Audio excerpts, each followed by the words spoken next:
वालिदैन की नाफरमानी। किसी जंगल में एक रीछ और बंदर दोस्त थे। दोनों बहुत शरारती थे और अपने वालिदैन की बात नहीं मानते थे। वो दूर दूर तक सैर करने चले जाते थे। उनके वालिदैन उन्हें डांटते कि दूर न जाया करो, लेकिन वो उनकी एक नहीं सुनते थे। एक रोज दोनों ने जंगल के बाहर की दुनिया देखने का प्रोग्राम बनाया और अगले दिन सुबह सवेरे निकल पड़े। शहर में लोगों का रश नहीं था, सड़कें खाली थी, कोई सैर करने को निकला हुआ था। किसी ने उनकी तरफ तवज्जो ही ना दी। चलते चलते वो बहुत दूर निकल आए थे।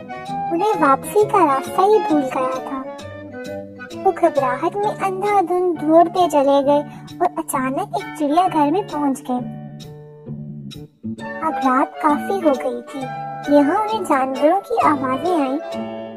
वो समझे कि हम जंगल में आ गए हैं, लेकिन सुबह की रोशनी फैली तो उन्हें यह देखकर हैरानी हुई कि सारे जानवर पिंजरों में बंद हैं। फिर कुछ लोग आए। ये चिड़ियाघर का अमला था। उन्होंने बंदर और रीछ को बाहर घूमते देखा तो समझा कि ये दोनों पिंजरों में से निकल आए हैं। उन्होंने बंदर और रीछ को अलग-अलग पिंजरों में बंद कर दिया।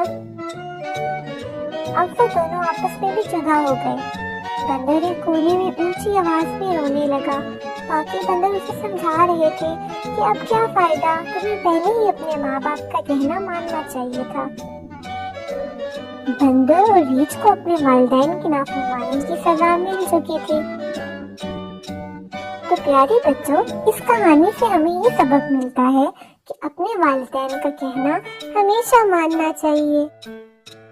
तो प्यारे बच्चों, अगर आप ऐसे ही मजे की और कहानियाँ सुनना चाहते हैं तो हमारे इस चैनल को सब्सक्राइब करें और बेल आइकन को भी क्लिक कर दें।